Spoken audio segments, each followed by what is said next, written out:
And I will go ahead and kick us off here. So, welcome everyone to LLUNA's Illumination Hour. I'm Jess Pagoni, the co-founder and CEO of LLUNA. Our team OS technology is like having cliff notes for people and teams, fast tracking connections, alignment, and productivity for hybrid and remote organizations. And we love conversations about how to make work better and more human. So I'm really excited about the first of what I hope will be many fireside chat conversations with best-selling authors and thought leaders like Rishad Tobaccowala, who we have here with us today. So Rishad, thank you so much for joining us.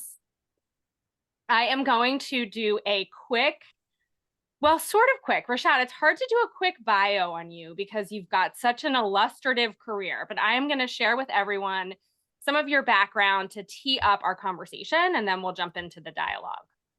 So by way of introduction, Rishad Tobaccowala is an author, speaker, teacher, and advisor with 4 decades of experience specializing in helping people, organizations, and teams reinvent themselves to remain relevant in changing times.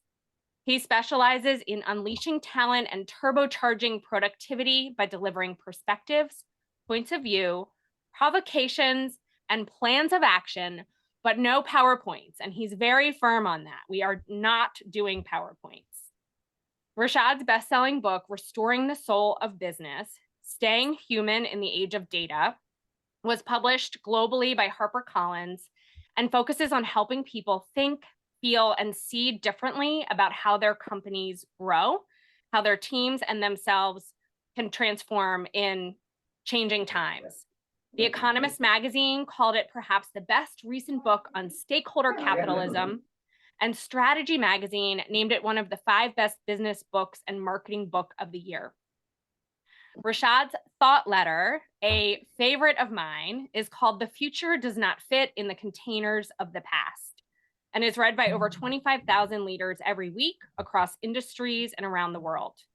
Rishad is also the host of What Next, a podcast where he speaks with a range of leaders across businesses, technology, academia, and arts on how to make sense of the cultural, social, and business changes transforming us all. Rishad spent nearly 4 decades at Publicis Group, an 87,000 employee firm comprising companies like Epsilon, Sapient, Digitas, Leo Burnett, Saatchi & Saatchi, all dedicated to delivering marketing and business transformation. Before Rishad stopped being a full-time employee with Publicis Group, where he still remains an active senior advisor, he was Publicis Group's global chief strategist and growth officer and served on its management committee. Rishad was named by Businessweek as one of the top business leaders for his pioneering innovation, and Time magazine dubbed him one of 5 marketing innovators. He's in the Ad Age Interactive Hall of Fame and has received a Lifetime Achievement Silver Medal Award from the Chicago Ad Federation, an Inspire Award for motivating and building talent from the Advertising Education Foundation and the Association of National Advertisers, and was named an advertising legend by the Advertising Club of New York. So if you weren't already excited, hopefully this impressive biography has you on the edge of your seat ready to hear more. The structure for today is going to be really fluid. We want everyone to get something out of this conversation. So if you have a question, drop it into the chat as we go. And I'll get us going with a few questions for Rishad to get us started, but don't hesitate again to put your questions into the chat. Near the end of our time, we'll open it up for a live Q&A so we can go off mute and we can ask live questions to Rishad. And with that, I think we should dive in. Rishad, are you ready? I am ready. Okay. All right. So Rishad, your book is called Restoring the Soul of Business, Staying Human in the Age of Data. Can you share with the group just where the inspiration for this book originally came from? Sure. So what I was discovering as I was working at Publicis across the world with lots of marketers and businesses was people had started tilting more and more towards using data as the key way that they made decisions. That it was, can we measure it? If we can't measure it, doesn't matter. what does the spreadsheet say, etc. And I believed that that tilted so much towards that they were actually losing the plot. And you've got to remember something about me, which is somewhat unusual. I have an advanced degree in mathematics. I have an MBA in finance from the University of Chicago. I was involved in some of the biggest data company purchases. So you're looking at somebody who actually understands and leverages data. So this wasn't like a liberal arts English major who says, where's the feeling, right? So my whole Totally. stuff was like, but I said, look, there's something very wrong when it was that. And so I came up with the idea that the real answer, that people were looking at data as the answer for three reasons. One, it was cool to say data, data, data. Second, is data was not messy. People are messy. Data, you just read the numbers. And third is it's somewhat a lazy way of making decisions because the numbers, you said the number told me this, and that's what I've decided. And I then looked at the opposite, which is the world's best brands are built through storytelling, right? Now, even if they're amazingly engineered, the difference between, let's say, a Samsung and an Apple, a lot of it is storytelling and design. Mm-hmm. Actually, if you look at spec by spec, a Samsung, the latest Galaxy phone is better than the latest Apple phone. If you were making only data-driven decisions, the second most valuable company in the world, or the most valuable company in Europe, not the second most valuable in the world, the most valuable company in Europe is a company that all of you all may be aware of called Louis Vuitton Moet Hennessy, LVMH, right? So that's the leather, it's Sephora, it's Moet Hennessy. They also own Tiffany. The world's most valuable company is Apple, which charges extraordinary prices for its products. So in a data-driven world, you should basically have rational decision-making taking over, but luxury products sold a lot. People would prefer going to Disney than going to Universal, even though it costs more, and the rides are not as good if you look for rides. So I said, like, hey, you marketers, there are two problems. One is the future is about the story and the spreadsheet, not just the spreadsheet. It's about math and meaning. And you all are focusing so much on the math, you're losing things, and you'll end up with this kind of problem.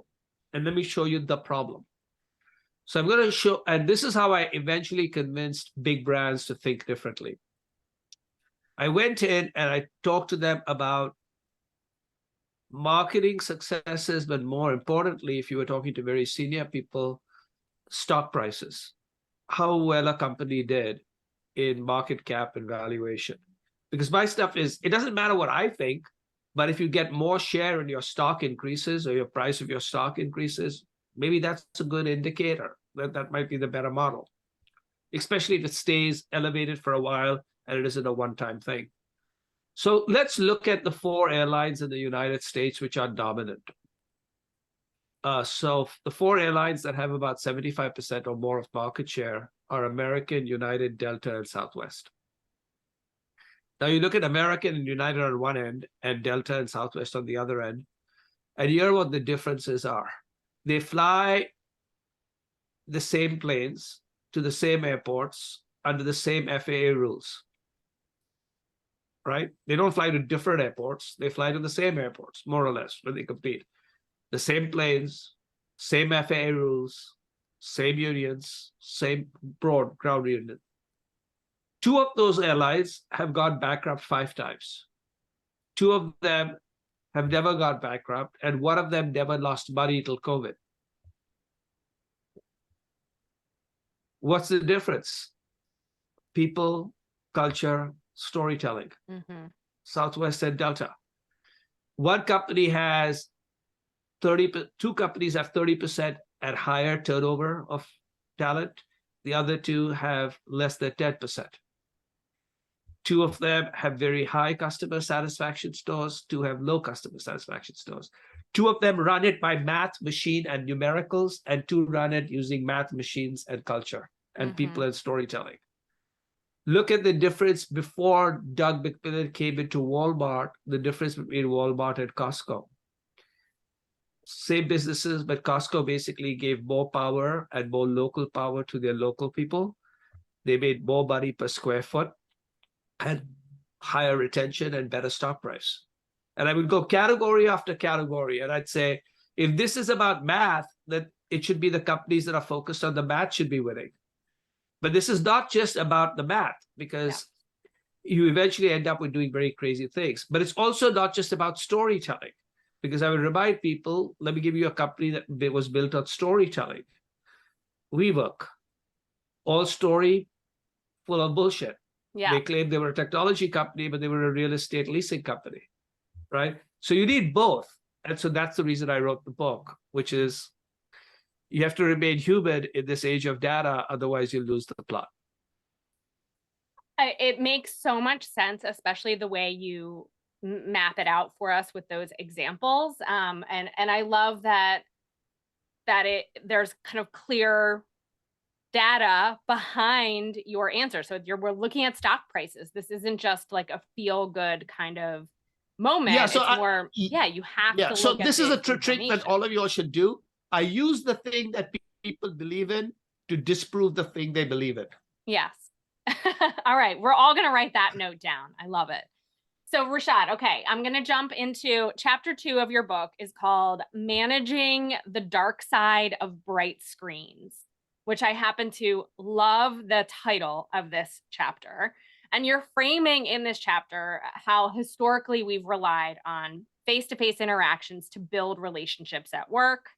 And that how now, when we're in front of these bright screens, we might have more information about people, but we really have a less understanding of what's going on beneath the surface. So I'm curious on this side, this is kind of that, like, we're operating in this digital age. What strategies do you have or suggestions you have for people to combat this quote unquote dark side in general? So the three, one of the things about this book, and I believe each of you all will be getting a copy of this book. That's correct. An electronic copy, so you all can read it, and you all can then basically, and the good news is you can read any chapter in any order. It's a book that allows you to do that, right? But what you will basically find is the book was issued, I wrote it before COVID. It came out in Jan 2020. So COVID hadn't yet reached the United States, but it had broken out in China. So it's a pre-COVID written book. But I was already talking about distributed work and screens and not getting together. And that's because I already knew even before COVID that the future of work would be unbundled and distributed, and we would not all be at the same place all the time together. This was How did you know that? What told you that in general? Like what? So there were three things that I saw that became very clear. One, because I was using the most updated technology. I also began to say, in order for me to compete with certain companies that I was competing with, I decided not to limit my talent to the market I had an office in. Okay, so what I had to do was get talent. So if I was competing only in Chicago and New York, the best digital talent was going to digital only agencies, specialists. And I was creating a specialist as part of an agency holding company.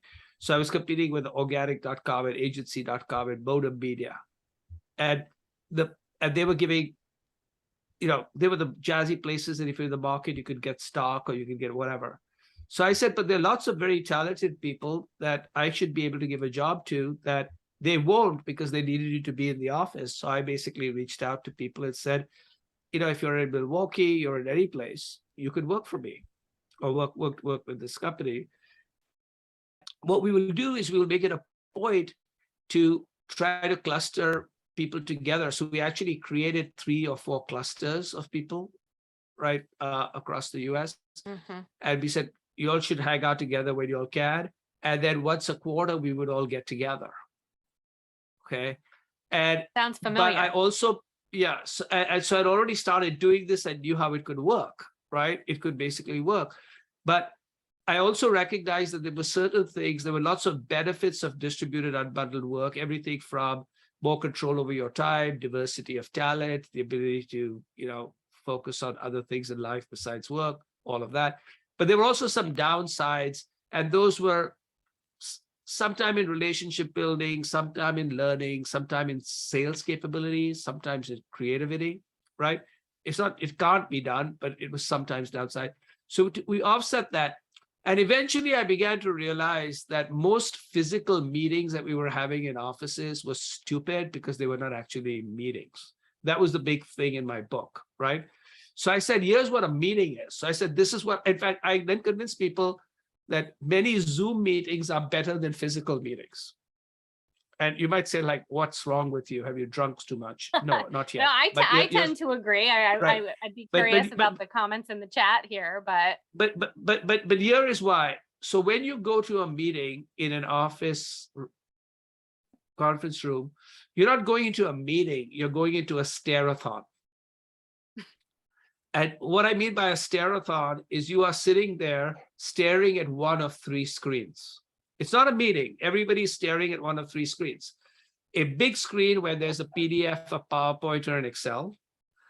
Sometimes a screen in front of you, which is your laptop or tablet, and then a tab, and then your phone, which is balanced on your knee under the table where you're doing your real work. Okay. And that is considered to be a meeting.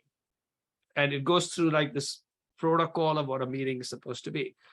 So I basically said, here's what we're going to do with meetings. When we have meetings, there's no technology in the room. Okay. Or if we do it across the screen, there is no PowerPoint. We're just going to look at each other's silly faces and talk. Okay.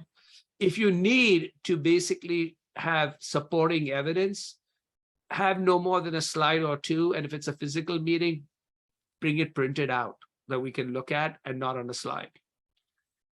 And think about what we're trying to do at the end of so have a meeting and have a real conversation and a real discussion.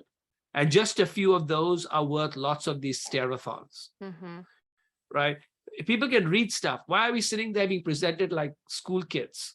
You want me to read something? I'll read it. Why do I have to go to the 30-page deck? Give me a summary, right? I'll read it and then we can have a conversation. So it's an amazing waste of time. And what I eventually ended up with was basically saying the following: a good meeting, right, requires just three simple things.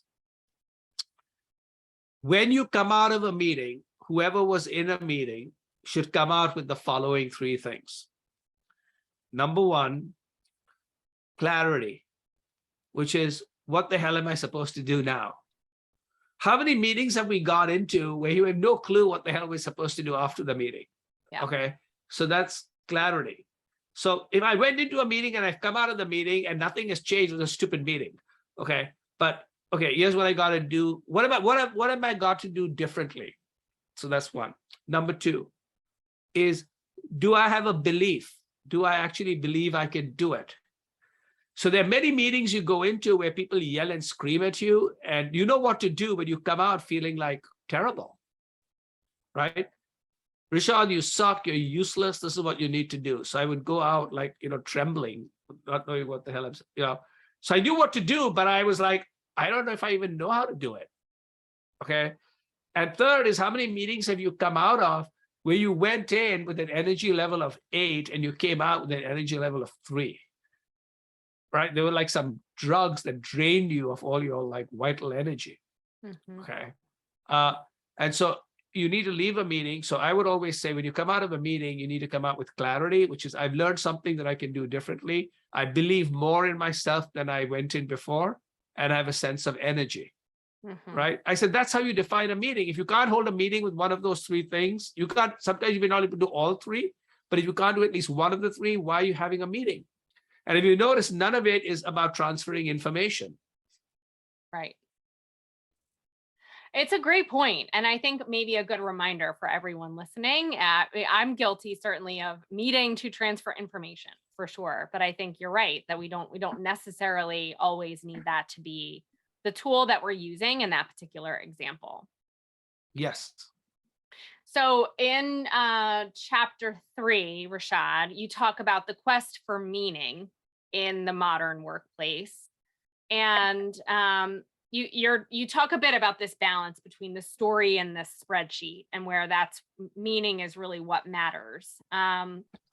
You also mention in this chapter that time is the only real resource we possess, which I think is really poignant.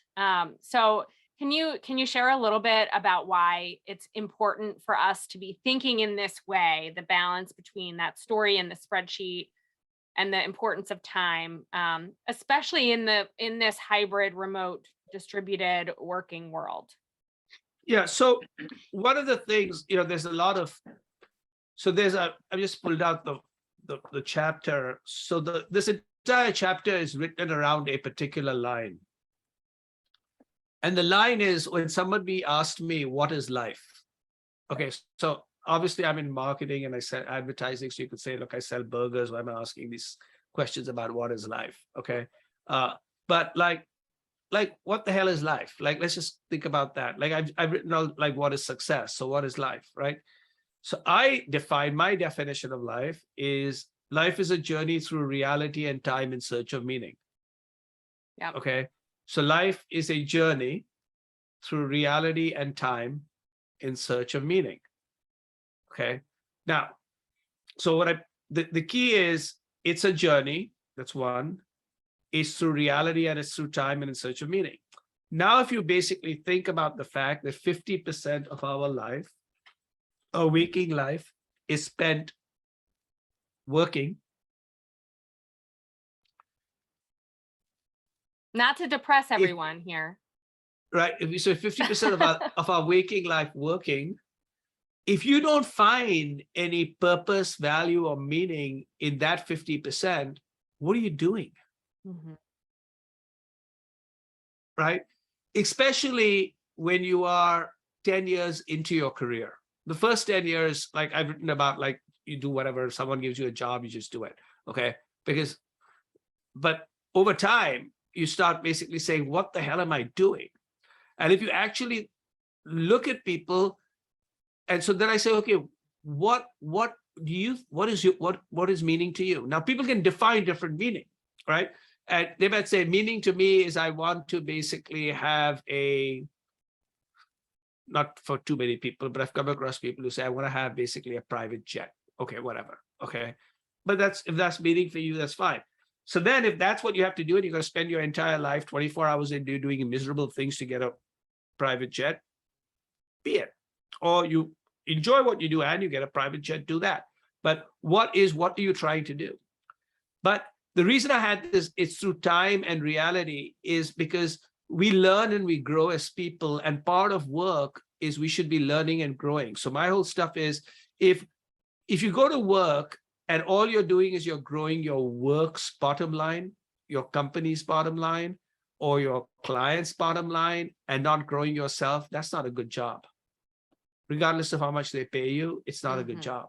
Okay. Now, many times, I also say in this particular chapter that any job where you enjoy yourself or are growing or are learning 70% of the time, and you dislike it 30% of the time, is a great job. Yeah. Okay. There's a reason they pay you, right? Like you're not going to a spa, right? Or a wellness center or something like that. So my whole stuff is like, and people say, this is really tough, I really don't like this. I said, you not like it all the time, or do you not like it for parts of it? My client yelled at me. I said, okay, the client pays you, and once in a while they yell at you. And unless they do something that's, bullying, sexist or something like that, let's just listen to them. I'll talk to them that they shouldn't raise their voice. But it's not that they yelled at you, you made a mistake, or we made a mistake. What the hell? We got to like deal with it, right? Or, oh my God, there's so much work, there's multiple deadlines, I don't know what to do about it. So I said, okay, that we have to better have time management, but it's part of the thing. But there'll always be, like, I had the best job, right? And I disliked it 20% of the time. Like disliked it. My whole stuff was like, I hate this 20% of the time. And that's not, It was because of the nature of my job. I was very senior. So anytime there was a problem, the little bomb would come and land somewhere on my desk. And I would look at it and I say, I did not create this problem. This problem was created in a different country by people I don't know. Like, what's wrong with them? But then I had to go solve it because it was my I was senior in the company, right? And I said, I don't like this. Or I would have, people I admired and liked a lot quitting on me and would like, oh, come on, like, why are you going to this other useless company? And then I had to find somebody, all those things. In work, there's always stuff you don't like. But if you like it 70% of the time, you got a great job, right? Yeah, I think. But that's what I was trying to explain to people, which is if you don't like your job all the time, then if you can over time, try to get another job. I do realize that sometimes you don't have choices and you have to like stick it, okay? But you can't. I always tell people, don't tell me you hate your job and you keep doing it week after week, month after month, and tell me you're miserable, because you got to change something. Right. Now, in some cases, there are constraints. There are financial constraints. There are, other constraints, which I understand. But you have to eventually move on. And so a big part of this was like, why is that? And actually, that's the reason I eventually got to a place where I could figure out how to do a job where I enjoyed it 99% of the time. Mm-hmm. Okay. But in order to do a job that required me to enjoy myself 99% of my time, I had to do something pretty dramatic. I had to leave the company I worked for 37 years. Okay. Because I realized that in order to have 99%, I had to get rid of three things. I wanted no boss, I wanted no client, and I wanted no one reporting to me. Right? You do still have clients, Rishad. You didn't get rid of all of them. No, I still have that, but I don't have a client. So I work with lots of different people, but they can't hold a gun to my head because most people, when they held a gun to my head, it wasn't to my head, right? I was responsible for 87,000 jobs. Right. So the whole idea was I wanted to tell them, why don't you go and jump off a cliff? Okay. But then they'd say, okay, you're fired. And I might be okay being fired, but all the people who are on my team would not be very happy about it. So I would basically say, whatever. Okay. Well, I think what you're saying too, Rishad, is that like over the course of your career, you're figuring out what you like, what you don't like. What you like, what you don't like. It's like a journey. Yeah. And it changes on your interest. It changes on where you are, right? I was in a place where I could take the risk of not getting a paycheck. Yeah. Okay. And I was later in my life, in my particular case, my kids were educated. If nobody ever talked to me in the rest of my life and I sat at home, I'd be okay. Things like that, right? Which I could not do. So I couldn't like do this like 10 years in. But these days you can do it earlier if you want to, because there are more choices. And to sum up this chapter, this idea of like meaning in the workplace, I liked, and correct me if I'm misquoting this, but I think the way you framed it is you can get meaning from purpose. Kind of that I have purpose on something. I can get meaning out of self-improvement. I'm bettering myself. Yeah. And you can get meaning out of connection. So the people that you're working with and the people that you're connecting with. Yeah. So what is in my book, and I'll give you an updated version of in my book, I actually identify 6 reasons people work. Right. Mm-hmm. And I now have 9 reasons that people work. Ooh, okay. And the difference is, so just to show you that I haven't fallen asleep, the new 3 reasons became clearer to me because of COVID. Okay. So the reason people work, so a reason someone works in a job are the following 3: money, fame, and power. Okay. And if you're younger, fame is recognition and power is autonomy. So you join a job and you like it because it pays you. You have either recognition or fame or power / autonomy. And humans like that, right? So you might say, no, I don't know of anybody who says, I don't care about money, I don't care about recognition, I don't care about autonomy. Because then in effect, they say, I'm a slave.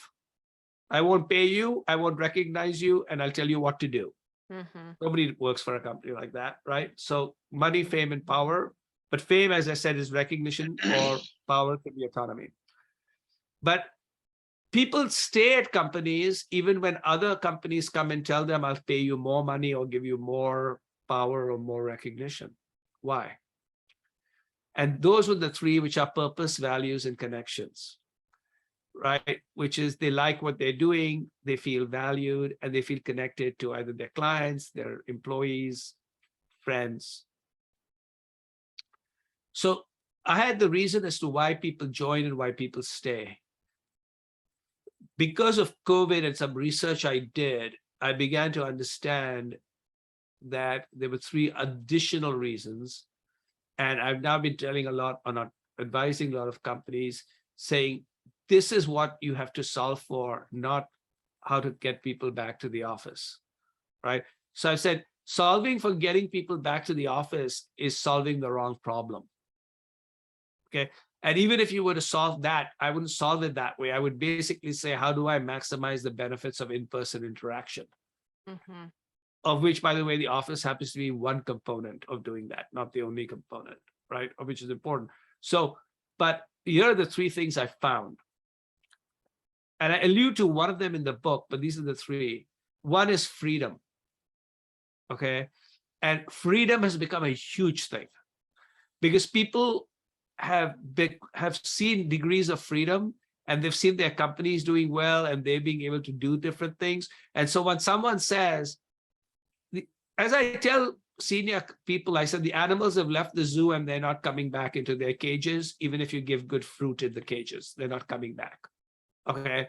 So get over that, because all of our minds are like champagne corks. They have swelled and they no longer fit. Right. And so forget about it. So that's one thing. But the second is story. And the story is, when I was growing up, I always tried to figure out how I fit into the story of Leo Burnett or Publicis. Now people are asking, how does the company fit into the story of their lives? That's different, right? And that's both a generational thing and other things, but COVID. And the third, and the most important, which you've alluded to, which I have in my book, but now I've made it a big deal, is growth, right? Which is, can I grow? Can I not only grow financially, but can I grow my skill sets? Can I grow as a person? Yeah. So my basic belief to companies is, if you want to grow your company, you should grow your people. And you'll grow your clients, you'll grow your company, you'll grow profits. But the focus is on the people. And so my thing is so radical, where I say, I would rather focus on the people of a company than the customers of a company. People first. Because if I can keep the people happy, they will keep the customers happy. Yep. If the people are happy, they'll come up with the ideas. They'll do the extra thing, right? But if I focus only on the customer, I'll forget that it's the people who actually look after the customer. And the customer will fire me if I don't have good people. Yep. Because if I don't have good people, they won't get good product. So that was the new focal point, and that seems to be resonating with people. Well, you and I have talked in the past about LLUNA's core values, and freedom is one of them. So of course I'm bought in on freedom, but the others make a tremendous amount of sense. I want to switch gears a little bit, so I make sure we save time for Q&A. But I do want to talk about the turd on the table. So chapter 4. And when I first read this, it was like a little jaw dropping for me. I was like, what are we saying here? What are we talking about? But it in the end, it feels like this chapter is all about honesty and courage in the workplace and being authentic about what you believe and what you feel. So I would love if you could share in your own words kind of the intent behind what is the turd on the table, and how can this group even think about it in their own context? Sure. So when all of you all receive this book, you can read any chapter that you want. But if I were to basically read 3 chapters, the 3 most popular chapters, I'm not saying they're the best ones, but they just happen to be the most popular. One of them is called The Turd on the Table. One of them is called How to Manage Change So It Sucks Less. And one of it is called Schedule More Meetings. Mhm. Okay. And we talked a little bit about meetings, but schedule more meetings and really do real meetings versus fake stuff. Change sucks is basically the whole idea is it's difficult, but while change sucks, irrelevance is even worse. So now I go to Turn on the Table, which happens to be the favorite chapter of my two bosses who I worked for 25 years. Okay. And what that is basically the ability to create a culture in a company where people can speak truth to power. And that people can basically say, I have a feeling that something is wrong and I need to say it. And they need to be feeling safe enough that even if they say it and it's not wrong, people say it's okay. Okay. So the turn of the table is there are too many times we come around in a meeting and everybody looks at the middle of the table and there's something brown and moist and everybody pretends it's a brownie, but it's a piece of shit. But nobody calls it out. So it's called the elephant in the room. Nobody calls it out. And what happens is when that happens, the company starts falling apart for the following three reasons. Companies talk about trust, but if you cannot speak truth to power and if you cannot say there's something wrong, or I believe something is wrong, it doesn't mean that it is wrong. So I also show in the chapter, if you're young, how to go to meet management and voice your concerns without getting fired, right? Like I would basically say, hey, listen, I'm young. I don't know about this thing. I'm clearly missing something, but this seems to be off. But please tell me why I'm wrong. But by calling it out, right? Sometimes you identify something your boss did not see, or your boss says, oh shit, you're seeing the same thing too. So I said, yeah, okay. But once in a while I'd go in and they say, like, you're an idiot. There's nothing wrong. Here's how you should look at it, like this. Okay. But you should be willing to do that. And that's what the turn of the table is. Now, if you don't have trust, you can't have innovation in the company because people won't take risks. But eventually the companies that fail, their cultures fall apart. Culture is not like some singing songs and going and swinging from party hoops and things like that. Culture is very simply four things. It's a quest for excellence, a growth mindset, an ability to communicate, and an ability to call out the truth. That's what good cultures are. Companies that have a growth mindset, a quest for excellence, people collaborate and talk to each other, and people say, okay, here's something that's shit. That's it. The rest of it is just stuff that makes maybe the other stuff happen, but that's what it is. So this shows you how you do it. And if you don't do it, you end up with companies like Wells Fargo that creates fake accounts, or Boeing that ships bad software. And these things were clear for months that something wrong was going on, but everybody hated it under the table, right? So I'll give you an idea. Right now, I don't know what it is, but this whole FXT, the SAM, this crypto company. Yeah. I smelled something wrong for a long time. But it's not something I'm particularly, involved in. I had nothing to do with FTX. But I saw the ads and I went and I looked at the stuff and I said that, and I said, like, I know this space. I have a Coinbase account. There's something off the way FTX is doing things. The economics don't make any sense to me. Okay. And I didn't realize there was a big fakery, but I said, there's something weird in this shit. Right. But because he was giving money to everybody and appearing in the press, it's very hard for people to basically say. And that is why, it's a lot of very powerful people surround themselves with this virtual reality shield. And my whole stuff is you should go and say, hey, Elon Musk, you shit in the morning too. So get up now. Let's talk as a human being. Rishad. It's true. Right. It's totally true. Yeah. The one I forget which chapter it is. It's later in the book, but just about talent in general. And you talk about the dynamics, the employer-employee dynamics, and how employees have been garnering more and more, I'll call it power for lack of a better word. What's your perspective right now? We're seeing all the layoffs happening in tech. Sure. We're seeing kind of this evolution. So What do you have to say yeah, on so that? there are three ways of looking at it.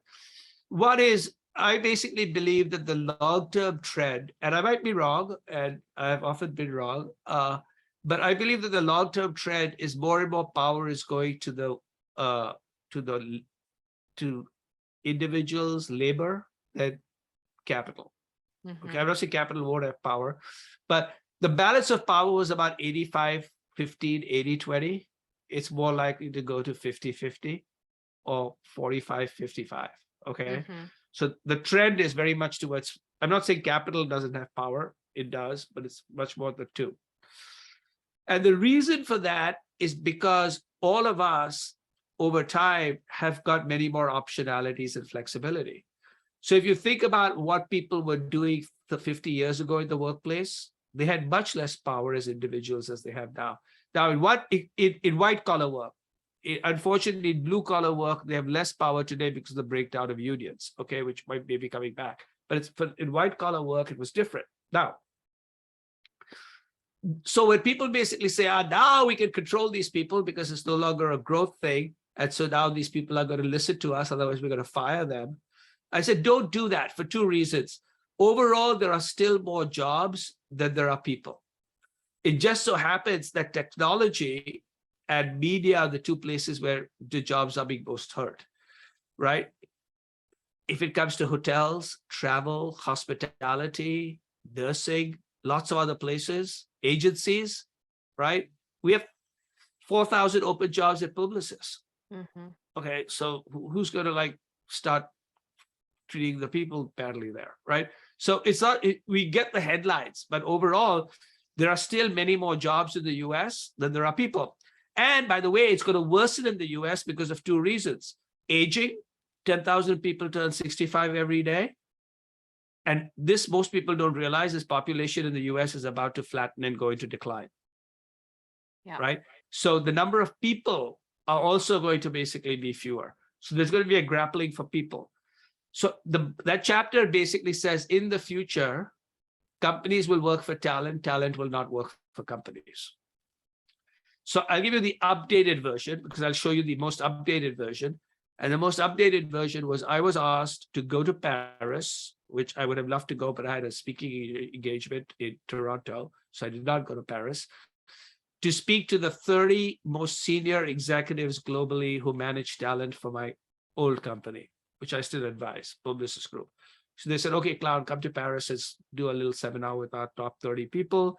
We're gathering all of our 30 people for a 3-day workshop. Can you be here for all 3 days? Can you be here for, so I said, no, I could not. And therefore I zoomed in, okay, to give them a talk.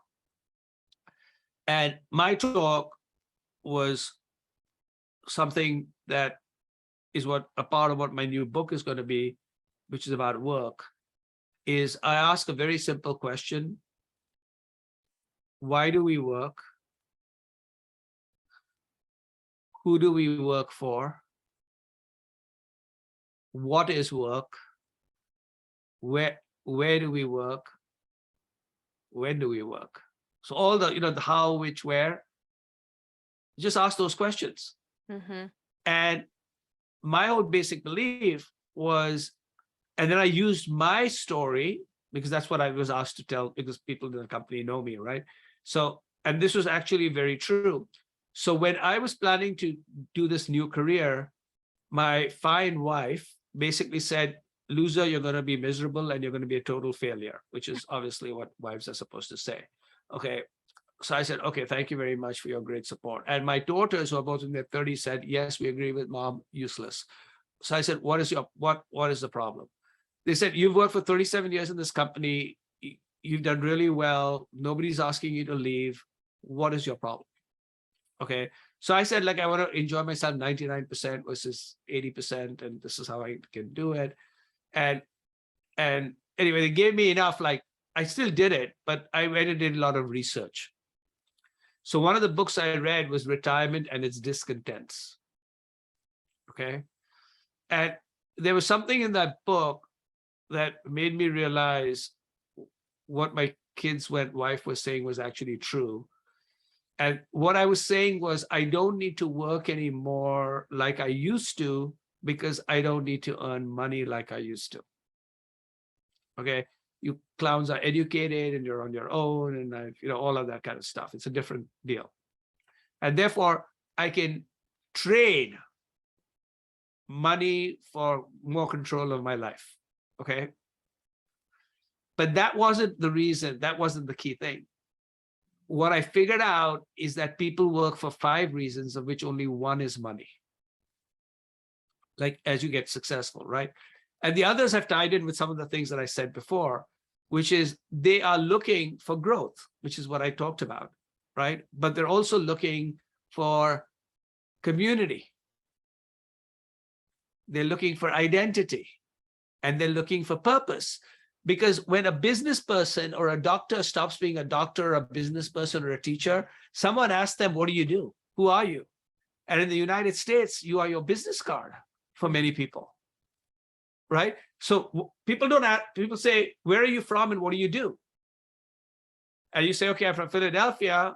And what do you do? I used to be at this company, right? Mm-hmm. Community, which is you don't go to work just to work, you have a community. And I saw all these things where people, when they stopped working, their health went down like this. Yeah. All these weird things began to happen, right? So in effect, my basic belief is the future of work is going to be much more built around us. And there's a statistic which you know only too well at Luna, but in 2026, there'll be more freelancers than full-time employees in the United States. Yeah. Right. So those are the nature of work. But anyway. Rishad, I love all of it. I feel like we could probably talk for hours and pick your brain about so many different aspects of work and business in general. I do want to give a chance to anyone who's on the line who might have a question. If you want to unmute and ask it, feel free. We've got a few minutes left, and happy to take some questions from the group. Sure. And while you do that, I'm going to send you 2 links. One is, this is my free email thought letter. It's completely free, so you can sign up. And if you don't like it, delete. You don't have to pay anything. It's read by 30,000 executives or students to executives every week.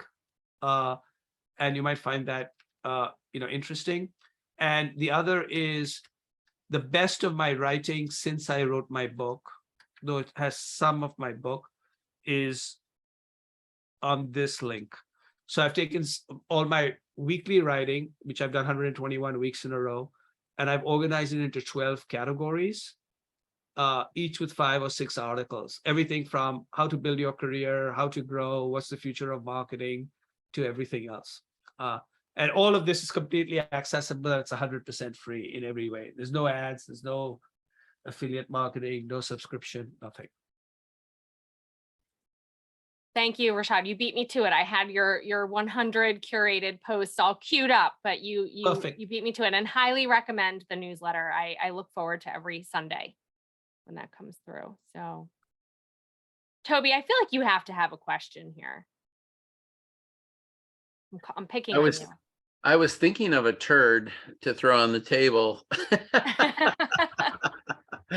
Fortunately, a virtual table. Rishad, good to see you again. Absolutely. I just came out of a session on leadership and development. It was a little group that meets fairly regularly. And one of the topics that came up was the notion of we're exacerbating a gender divide with our story. Women empowerment, women all coming together against the men. And it was very interesting to have the discussion about how do we get that back to just being together. Yeah. So, one of the key things that I think a lot of people, and I agree, the ideal world, what is tending to happen is somewhere along, and this is when you get my book, at the very end of schedule more meetings is a story. Okay. And it's a story that many women called me and said, I learned so much from this story, but nobody, women and people of color, those are the two groups of people, right? Who basically, and they said, this is such a fascinating story because no one would do this today. And we may actually not benefit because we can't, nobody would have done it. So basically the story is this, whether it's women or it's, anybody, it's, the story is a boss of mine telling me that if I have to succeed in an advertising agency in the United States that works for clients like McDonald's and Kellogg and United Airlines, I should dial down my Indianness and learn about America, learn about American sports, learn about American campus life, which I grew up completely in India. And he says, you are absolutely good at the work, but you're not very good at the culture. And the culture that you've grown up in is a culture in India. It's not a fault of yours, but I'd like to help you with the culture by having my kids take you to University of Wisconsin games. I'll buy you tickets for sporting events. I'll get you to things because it's part of the life you've not seen. But without that, it's very hard for you to connect when after a meeting, clients are talking about sports, so they're talking about different things, and you just clam up, right? And you don't talk about anything excepting work. And you should be able to engage with people on other things, but also you're in the creative and culture business, and you need to understand the whole spectrum of the culture. And nobody's given you these doors to open. And so you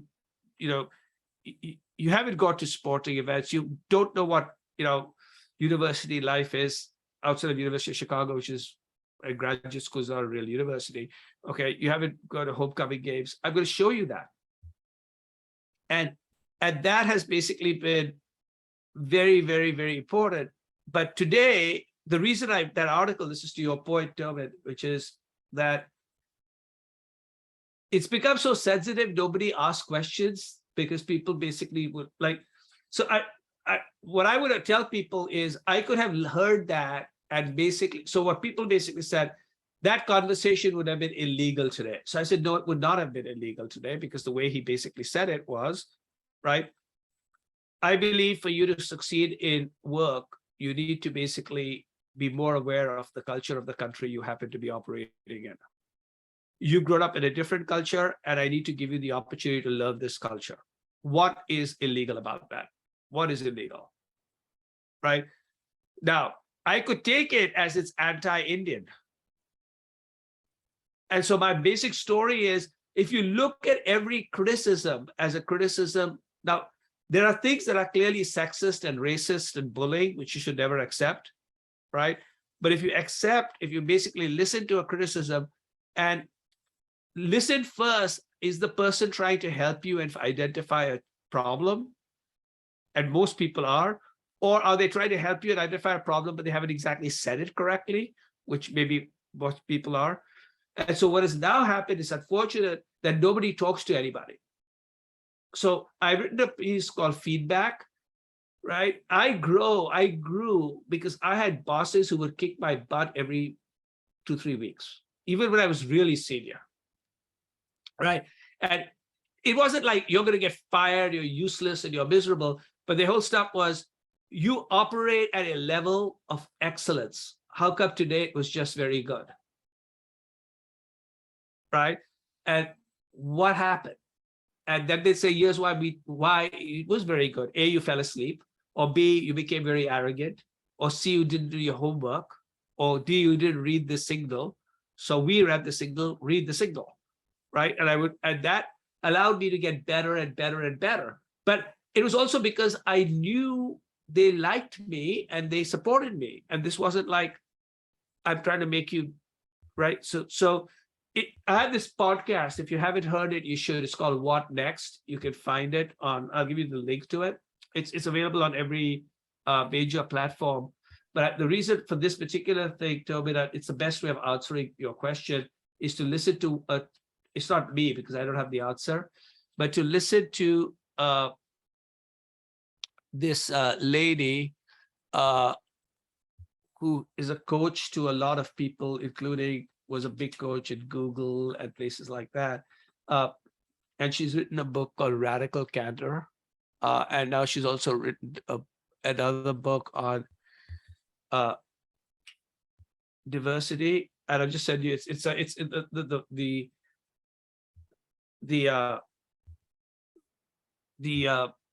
Spotify. It's called What Next, and the particular one that you want to read is or listen to. You can listen to any one of them, but it's called The Command and Control Era is Dead. So Kim Scott, she's the best-selling author of Radical Candor, and she'll sort of explain what that is. Anyway, maybe she'll have to be our next author in the author series to come on and talk about Radical Candor. She's Radical Candor. She's amazing, and her next book is called Just Works, because what was very interesting is she was also, you know, she talked about what she learned from her first book, which she put in the second book.